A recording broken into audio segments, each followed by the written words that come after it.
Good afternoon. My name is Paulo Ribeiro. I'm one of the cardiologists at the Heart Hospital. I've been here 17 years. And, patients usually ask me, because I have a funny accent, where you're from. I usually tell them I'm from El Dorado. But they don't really buy that, so then I'll tell them the real story. The real story is I was born in Portugal, in Europe. My father's Portuguese, speaks with me in Portuguese, calls me Paulo. My mother is English. She speaks with me in English and calls me Paul, and she thinks I'm an Englishman. But I love them both. And my father taught me many good things. One of the things was judge people for what they do, not what they say. And Vicky Wingfield, thank you for inviting me to talk, asked me to give a talk. She said, just go there and say what you eat. She's my friend. That's the easiest talk you could have. So we'll do that.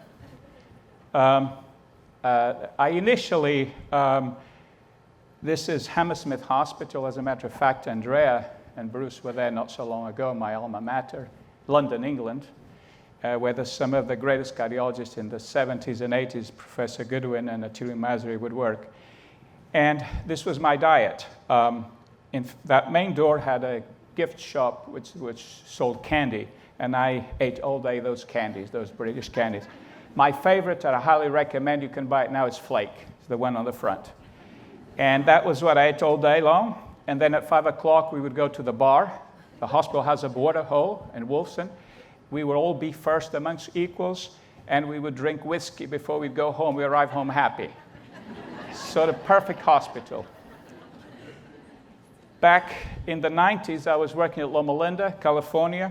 It's where the only monkey to heart transplant, Baby Faye, was done by Elaine Bailey, my neighbor and my friend. And on the first week I was there, Dr. Yartek took me to the cafeteria because they're vegetarians, and he offered me a veggie burger. I was not impressed. But I was very impressed with the data from Loma Linda. There are 4 groups in the world that live longer, called the Blue Zone, California, Loma Linda, in the United States. They live longer than any other population because they are vegetarians. Gary Fraser has been presented these studies. They are now funded by the NIH for more than 40 years. And you can see if you're 30, there's some 30-year-olds, and you're vegetarian, and you don't smoke, and you exercise, and you don't get obese, you're going to live 9.5 years longer than any other male in the United States. And if you're a 30-year-old lady, you'll live 6.2 years. There's no medication, there's no procedure that can have this effect. So that's why I became a vegetarian. Of course, part of that survival increase is being a vegetarian. If you eat nuts, 5 servings a week, 5 servings a week, you increase 2 years, 2 within those 9 years. And of course, you have to not smoke and not get terribly obese.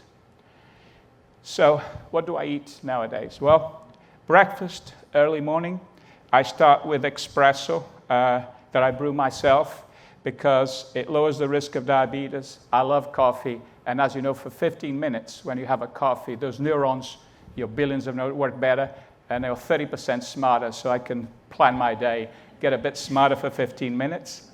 Then I have my green tea, organic green tea, that I brew myself, full of EGCGs, a very powerful antioxidant that quenches free radicals, and I lower the risk of my heart disease, according to the Japanese studies. And then I drink 2 glasses of water. Not any water. I filter the water. I use a filter of reverse osmosis, the best investment any human can make, because it takes away all these contaminants from the water. The tap water is much better than bottled water. Bottled water is not a good thing. Not so long ago, Target and Whole Foods were selling bottled water with arsenic. And if you drink a bottle of water, you will have plastic water. You'll have 6 particles of plastic that will get in your body. And you have 24,500 chemicals in the bottle of water. It is not regulated by the EPA. It's by the FDA.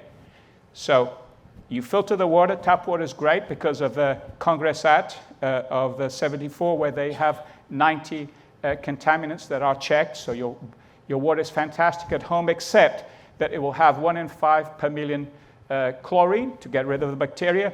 And unfortunately, I won't go into the story, but Alcoa wanted to dump chemicals in the 50s, and an attorney called Ewing was able to get some dentists and all that stuff, and they put fluoride in the water. It's not what you think. It's very toxic, causes cancer, and it's an acid. And there are 3 cities here in Arkansas who have fought this and don't use that, including Rogers. The chlorine, of course, is needed, but chlorine is an oxidant, gives you free radicals, can give you cancer. There's evidence that it can give you bladder cancer. So reverse osmosis will take all that. And for a little bit of money, you'll have some fantastic tasting water. Then during the day, so my lunch, my breakfast is my tea. We have some pistachios. Why is that? I have pistachios because they have 21% of protein. I get the antioxidants prevent macular degeneration, and it's very rich in arginine. Arginine is an amino acid, which is a precursor of nitrous oxide. You will not be alive without nitrous oxide. Your arteries are all secreting throughout the day nitrous oxide to keep them open. And not only they're good for the arteries of the heart and the brain, but this Australian study showed that if you have 3.5 ounces of pistachios for 3 weeks, your ED gets better. So this will help your patients with sex problems. Actually, I had a patient told me he became a sex machine on pistachios.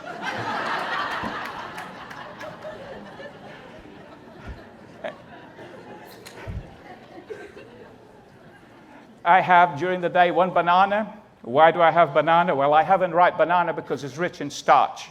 And if you let it get very ripe, that starch becomes sugar. And sugar, as you know, is the big poison.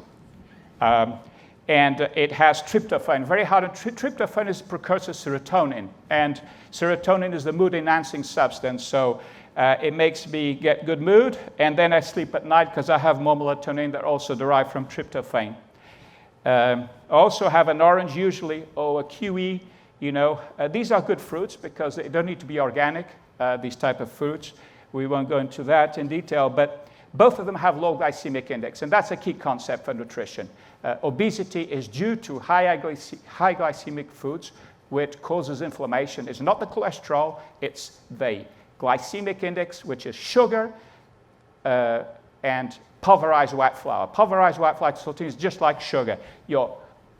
Suddenly, your glucose goes up, your insulin jumps up. Every time when your insulin jumps up, it's damaging the arteries of your body. And eventually you get tired and you get diabetes. As a matter of fact, modern men, these young people who have Coca-Colas during the day, they may use as much insulin in 2 days as prehistoric men throughout their life. And not only you damage the arteries and cause inflammation with these high glycemic index foods, but you cause cancer. You see people with obese, with coronary disease and cancer. Why that? When the insulin goes up, it sows insulin growth factors, and sometimes we have sleeping cancer cells that start to respond to those growth factors and create cancer. So now at night, I have a vegetarian meal and always includes Brussels sprouts. A superfood. Every time you have Brussels sprouts or broccoli, you're reducing the risk of cancer because of the sulforaphane, which is a phytochemical, and it is very high omega-3. We need to have a low ratio of omega-6 to omega-3 because if you have all these vegetables, all these processed foods, you're going to have continuous inflammation. They're pro-inflammatory, they oxidize the LDL cholesterol, and they cause the proteins to glycate, and you have a havoc and inflammation. You get insulin resistance, and so this omega-3 prevents that. This is my dinner.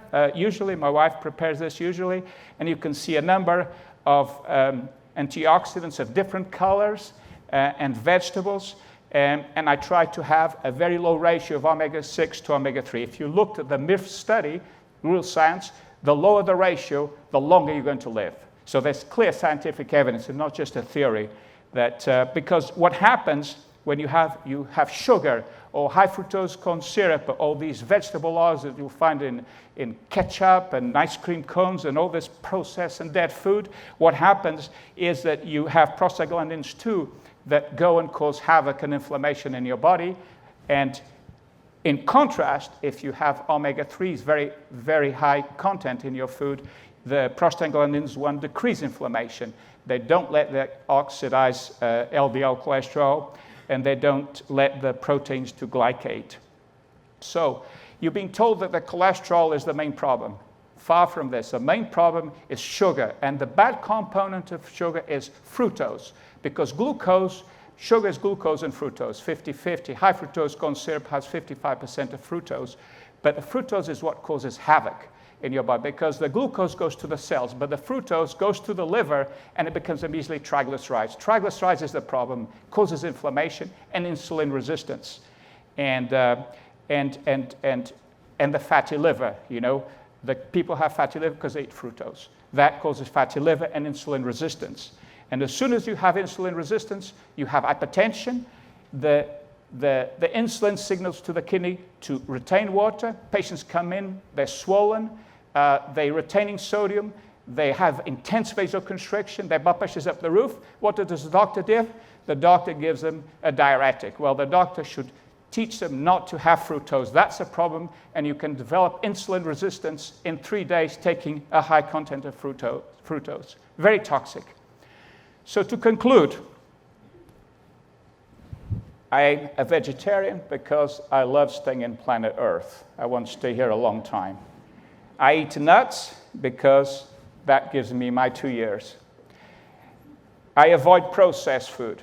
That's the most important thing. Processed food is highly toxic, and it causes inflammation. Inflammation is when 2 electrons come from oxygen, and they cause havoc. They cause inflammation of the endothelium. They change your DNA, and then you have all these diseases: arthritis, rheumatoid arthritis, diabetes, cancer. So you have to avoid that by avoiding sugar and artificial sugar, which is the high fructose corn syrup derived in Japan in the 60s, and it's all foods. You'll find it in ketchup, ice cream cones. It's highly toxic for humans and causes inflammation. And you have to strive for carbs of low glycemic index and try and have a low ratio, at least less than 4:1. 4 on top, omega-6, and 1 omega-3. So that's, in a nutshell, what I'm here. I won't have time to talk about my cholesterol, but my cholesterol, my cardiology, is between 160 and 180. But it's the good, the fluffy cholesterol. What you don't want is the small particle LDL cholesterol. That's the one that is oxidized and causes havoc, and you cannot measure it. And that is caused by sugar, by processed food, and by a low ratio of omega-6 to omega-3. Thank you very much.